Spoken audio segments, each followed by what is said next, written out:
Welcome back to another episode of Limitless MD. I'm your host, Vikram Raya, and today I have a good friend and facilitator of breathwork, ice meditation, and really just an all-around human optimizer, Victor Goenka. What if you could reclaim hours of free time each week, create legacy building wealth, and devote more energy to your passion projects without giving up on your career as a life-saving MD? My name is Vikram Raya, functional cardiologist, high performance coach, and real estate expert. And I'm here to give you the tools, strategies, and solutions you need to transform your life so you can unlock your limitless potential and achieve greatness, all the while freeing up your precious time. Welcome to Limitless MD. Let's dive in. Victor, welcome to the show, man. Thank you. Thank you so much for having me. It's an absolute pleasure. I'm looking forward to sharing my story and about ice baths, breath work. It's an absolute gift to be here. Thanks. Yes, absolutely, guys. So I'll tell you guys a story. So I was at a mastermind in Mexico. I was in Cancun, and then, we had strategy, entrepreneurship. We were going through it all. Sort of at the end of day one, I was sort of tired, and then my mentor goes, "Hey, I'm going to bring someone in." I'm like, "Oh, okay. What is this about?" And in walks in Victor with his colleagues, and literally we're on the ground, and we're told to start getting into this specific breathing pattern. And I'm like, all right, this is gonna last 5-10 minutes, and literally it lasts about like 65 minutes or something like that, and I don't even realize how long it's going on for. And at the end of it, I'm literally like vibrating with energy. My oxygenation is pure, it's clean. My lungs are recharged, and I'm like on fire. Like my mind is like open. I'm having new connections, creativity. I've had some emotional journeys throughout it, and it's all thanks to Victor. So Victor, thank you so much. And let's start with this. How the heck did you become this breathwork expert and an expert in how to change people's states? Yeah, it's an absolute point that you touched on. Is like I just entered there and I was like, hey, now we're gonna breathe. What is this? What are we about to do? We breathe all the time, right? 24/7. It's an automatic process. It's with us. We're born breathing, we leave breathing. So suddenly I'm on this path when I started studying psychology in university. It really brought to me like everything is so theoretical. Everything is just theory, theory, theory. And I'm like, where's the hands-on experience? When am I actually going to get to put all this knowledge into practice? And going towards year 3 and year 4, I realized that it seems like only when I graduate. It seems like there is no hands-on experience. So I was so disappointed that I was actually gonna drop the degree. I was gonna drop out, go to India, meditate in the Himalayas, and find myself, right? But then my beautiful mother, she was like, "No, you already did 3 years. Please do it, finish it. At least for me, I want to throw the hat and see you graduate." I'm like, "Okay, I'll do that, but there has to be something that will add to my journey here." And then I started searching. I started frantically searching the internet, came across YouTube, Vice, documentaries, and then I came across Wim Hof. And Wim Hof, just like he completely penetrated my experience of an understanding of energy, breathwork, meditation. Like I sat there in my room, in my small university room, and I did the breathwork following like a 10-minute YouTube video. And I had so much experience before that. Like I was meditating when I was 8. I did some yoga when my mom, like she was really inspiring me to do all these practices. So I was kind of backed up with knowledge from an early age. But then doing a conscious breath work, I was like, whoa, this is So, something. so Victor, you were in university, and your background's pretty unique, right? You're for the people who are joining us on the YouTube show. You're seeing him. You're trying to figure out where is this guy from. He has a mix of ethnicities, going on, but he's half Indian and half Russian, actually from Estonia.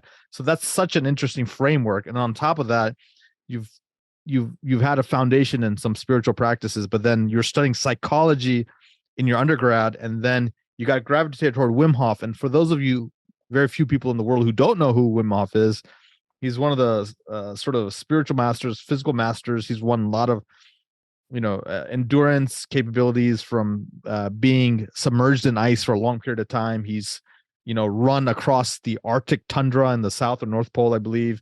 He's climbed Kilimanjaro essentially in his underwear in freezing temperatures. So he's learned to master both cold and breath work. And so tell me about what you learned from Wim Hof, Victor. Having the opportunity to spend like 4 years next to him, uh, on and off, but having actually lunch, dinner, breakfast, and asking him questions one to one, it was the most unique part of this whole journey is that the message is very simple. And the message is that we are all capable of whatever we put our mind and intention towards to. And the tool to achieve that is visualization, breath work, meditation, and putting your body and mind into an extreme uncomfortable position, such as an ice bath, for example. So, what in particular, what the ice bath actually does is it puts your body and mind into this fight or flight, right? Into a death situation, essentially. So once you're submerged into shock, this is where clarity begins to hit you from a more spiritual level. Like you cannot lie to yourself in shock. Instincts kick in. Like your mind starts to talk to you from the innate, from the instinct, and it's telling you, hey, no, this decision might not be the correct one. And you're getting the answers from that space of peace, that space of presence in a very quick manner. So rather than going to a psychologist, which is me, opening an office and having you come in for week by week and us working through things, you are there in an ice bath, in a reflection of your intention, becoming your own psychologist. So you essentially unlock your inner guidance system. Is that what I'm hearing, Victor? You unlock your inner guidance system through breath, through cold, but most importantly through that reflection. You know, because it can be delivered from so many angles. Like celebrities have been talking about breath work and cold exposure, right? You have Lady Gaga sitting in ice baths now, and etc. But what I gained through my journey is that planning to become a psychology dropout student, I was like, okay, this is the click. This is where we can put breath work, psychology, and ice into something that we'll call ice meditation. And now we're going to go into ice and we're going to meditate there by finding the innate answers from within. Wait. You've developed a strategy called ice meditation. Can you unpack that for us? Yeah, yeah. That came on ninth day of fasting, actually from my mother. So she was in India. She was fasting, and on the ninth day, she calls me, and it was some intense fast, like water only or Wow. close to prana, basically no eating, whatever. And then suddenly she's like, ice meditation. That's what it should be. I'm like, okay, yeah, sure. And it seemed like the perfect combination. So what it's again going back to what you said, it's the tapping into your innate answers, right? From within. Essentially, you can in today's society, with all even us having this call right now, like the mind is running faster than 10 years ago, right? With all the reels, with all the tech. So for the young generation to sit and to meditate is is an absolute challenge. But when you can achieve absolute clarity and meditation, in my experience today, in the younger generations, is through extreme shock, is through the release of this DMT that happens in the ice and in the breath work. What is DMT? DMT is dimethyltryptamine. It's actually something. It's a chemical. It's a chemical that's in plants, such as ayahuasca, natural substance, but it's also in our brains, which allows us to have heightened spiritual experiences and even hallucinate to an extent. Now, what happens in breath work and in the ice is we actually have the capacity through this Wim Hof method breathing technique to release DMT by taking a big breath in, contracting our body. And I don't know, maybe you remember we did that on the breathwork session, and then you feel heat. You feel absolute, like, in other practice, they call it Kundalini, like the energy. You just raise this energy from the bottom of your feet, chakra by energy center, right? Taking it up into the crown. And that causes this rush of adrenaline, release of norepinephrine, dopamine, DMT. So essentially, you're the creator of your own cocktail of happiness. As Wim Hof likes to say, he says, get high on your own supply. And Absolutely. That's exactly what you're suggesting. And so, another a friend of mine who's on the podcast, Sachin Patel, who's a breathwork master, he says, psychedelics and breathwork are sort of like, parallel paths. Psychedelics, you take the elevator; breathwork, you're taking the stairs, and essentially, you're still releasing this kind of powerful biochemistry in your brain, but it's creating physiological states, psychological state changes. And why do you think breathwork is rekindled in sort of the zeitgeist of the public now? And what are some of the things that people can use to get started in breathwork? I think the main blow up of breathwork, and I'm like a pioneer. I believe like I'm a pioneer in this space at this point, because I come in pre-COVID times. Then I see the boom in the virus peak and whatever is happening there. Like there's 500 people on a Zoom call, all wanting to breathe, and then I see an absolute decline of the whole roller coaster ride as soon as things go back to norm, right, to an extent. So the practice becomes very prominent when things are really tense in life, when depression kicks in, when anxiety is there, when you want to find clarity. But going back to the psychedelic part, that's very interesting, because even the way you kind of explained it is it's two separate paths, and do they really complement each other, or do they stand side by side? And this is the debate that I have with other breathworkers a lot, because especially down here in Tulum, you have facilitators who combine psychedelics and breathwork. And Okay. what my number one question always to that is why? What is the reason, and what are you seeking for from that experience? And as Tulum is spiritually heightened and a vortex of amazing energies down here, people say, well, to experience more. And this is where, from a psychology standpoint, I'm like, okay, wait a second.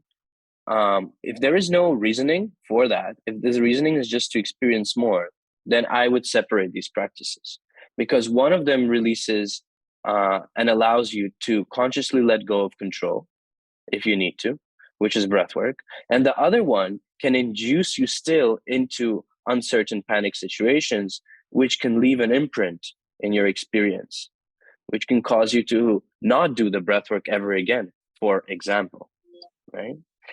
Why it's blowing up is because people want to let go of control and become more present without substance.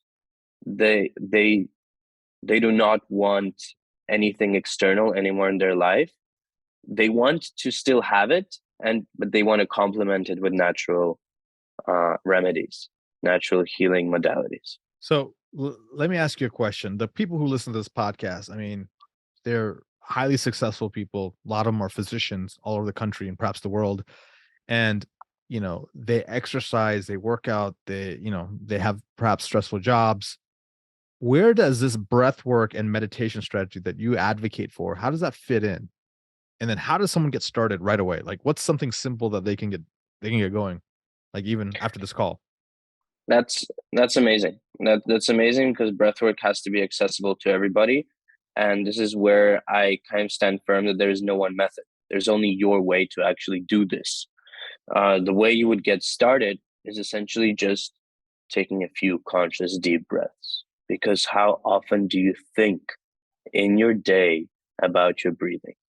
You So can even join me now. Like, you can take a breath in through the nose, exhale through the mouth. And we're going to do 2 more just like this. And you're going to become a little bit more aware with the next inhale. Exhale, release. And with a third one, you're going to take a breath in, and we're going to hold the breath for a couple of seconds. And you can kind of bring your awareness, scan your body as you hold the breath. You may feel even the temperature rise a little bit. And now exhale through the mouth, let go, and just shake it out. Shake out any kind of tension in your body. wow. Like even that just what is it? Took 30 seconds perhaps? That Yeah. short amount of time, I feel like I dropped my I dropped my, my stress levels probably by 2 decibels. I feel like my energy is increased. I feel much more calm and even focused and present. So that's amazing. So how does one incorporate this in their daily routine as a successful physician, entrepreneur, high performer? So what I actually do is I specialize in working with entrepreneurs and high perform, especially leaders in companies who need to optimize their morning routines. So the morning routine is so special to each one of us. How do we? The way we start the day is the way the day will go, right? And everybody has their own ways. Like, someone wakes up at 4 a.m., someone wakes up at 6 a.m., someone is already at work by 8, whatever. Someone works from home. What I really recommend and what I advocate for is inserting a 10 to 15-minute breathwork practice just before your breakfast, and depending on where the exercise kicks in. Like, if you want a recovery, you can breathe after. If you want performance in exercise in your workout, you can breathe before to oxygenate the body, right?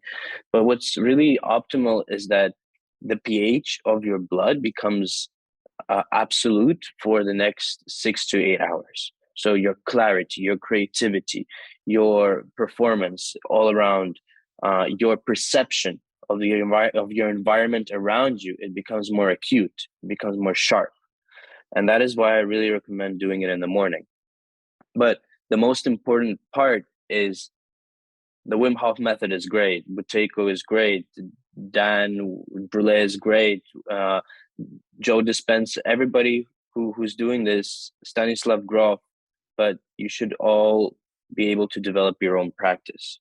And that is where breathwork is awakening more and more and becoming more popular, is people can be like, hey, this is mine. Meditation is so popular. Yoga is so popular. But the breathwork, it's innate. It's my right. So I might as well study about it just through experience.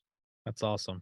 That's awesome. And I love how you mentioned a lot of these other practitioners. I'm in fact, I'm going to a Joe Dispenza event in April, but I'm excited about that. But yeah, they're all taking, angles on this sort of inherent human right almost, the right to breathe, right? So let me ask you a question. How does one, you know, combine meditation with breath work? For me personally, breathwork has been a big boost for my meditative practice. So again, going back to tech and going back to like the realities of the speed of how life is increasing by the day, it is hard. It is, for me, it is challenging to sit and to meditate. And I did Vipassana. I did like 10 days of silence where I just sat in a dark room essentially and just meditated. So I have a little bit experience of being able to talk about this, but I cannot wake up in the morning and do a meditation practice in the framework of meditation. But what I can do and what I do is I do breath work. Mm. And by the end of the breath work, because it takes me into this relaxed and energized state at the same time, I can actually choose at the end of the 15 minutes, do I want to feel energized or do I want to feel relaxed? Do I want to build my perfect day in the next 5 minutes of silence, peace, and tranquility? or do I just want to open my mind for discovery and exploration? And this is where my clients and I like integrate meditation into the daily routine through the bridging of breath work. I see. So it's almost like breath work is like the opening, and it creates the foundation, and then from then you can add in workouts, you can add in meditation, you can add in whatever you want as sort of conduit from the breath work. Right to the point, because breathwork is the foundation of it all, right? Breathwork is the foundation of hypnosis, of meditation, of breathwork itself, funny enough, of Reiki, of Tai Chi, Qigong, of sports, any kind of sport that you take, the foundation is breath. So as we wrap up here, can you share with us maybe an interesting story of a client who's used breath work for transcending into a different level of success, energy, some kind of up leveling in their life, and then maybe more about how people can find out about you and how they can work with you? For sure. Um, I've done a lot of retreats. That was my main focus for the past 4 years, especially down in cold countries where it's like minus 30 Celsius, Oh wow. snow, ice, frozen seas. I'll tell you two stories. One is a funny one, in my opinion, where one of the clients arrived to a 3-day retreat, a weekend retreat, with a 6-pack of beers. Like, and we were like, okay, interesting. This is kind of a healthy retreat. We're doing, vegetarian, vegan food and breath works, and this guy is here with a 6-pack. So okay, well, let's see. No comments. So then Sunday arrives, and we're all hugging each other, leaving, and he walks out with his 6-pack, and he's like, I forgot I brought my beer with me. I drink every single day for the past year. Wow, what happened? So he called his friends and he said, I'm here in the car now. I still have my bear with me, and I feel like I don't need it in my life again. So they just started asking him what kind of cult did he attend and where did he find himself over the weekend. That's amazing. Wow. Someone who's dependent on alcohol like that was able to Ab- transcend that. Absolutely. Through breath and through just the community aspect, he connected with people that were not drinking all weekend. So his mind just slipped out. The heavy addiction was not needed in the space and time of his environment. So he just completely cut it out. And that was a absolutely beautiful story. Because he actually found out after that retreat that he had cancer, and that alcohol was really affecting him, and that overall weekend experience has helped him go through the major healing process that he embarked on, like for a whole couple of months after that. And that was really inspiring. And another story I have is a pilot.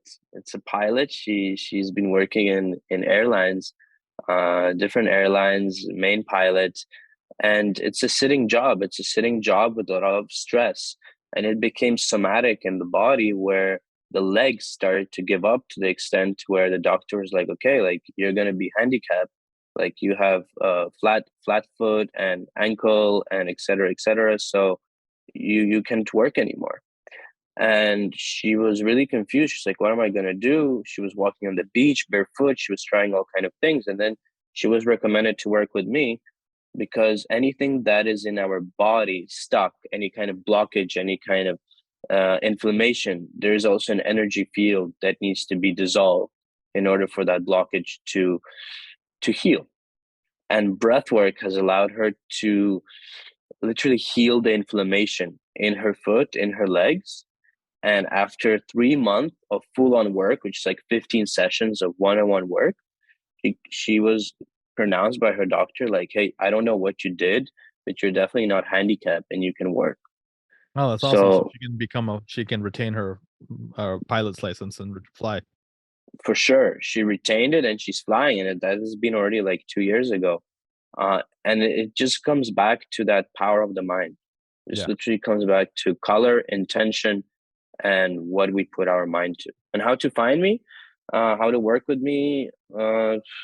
There's a bunch of different ways, but there's group coaching. There is IceMeditation down here in Tulum, where we do actual ice baths. You can find me on socials. Guys, Victor Tulum is in Goenka. Mexico, for those of you who don't know. Beautiful place. Cancun is where everyone comes into, but Tulum is where a lot of people are starting to transition to as the next new spot around Cancun. So beautiful location. Yeah, definitely. And the place to invest for your finances and for your health. Definitely, That's definitely the awesome. place to look That's into. awesome, Victor. Thank you so much, man. It was what a interesting skill set you have, and some of the experiences you've shared with my audience. Thank you so much. And then all his information, guys, will be in the show notes, so check that out. And guys, man, this is next level stuff. Continue to incorporate breath work, meditation, your morning routines, and the goal, like, right, we talk about freedom, wealth, and then human optimization. This is the human optimization part. So continue to optimize yourself, and the goal is never to peak, guys. And so until next time, be phenomenal. Thank you so much for listening to this episode of Limitless MD. If you found value from this episode, I encourage you to share this episode with a friend and let me know by leaving a review. For more information, make sure you check out the links in the show notes below or simply visit vikramraya.com.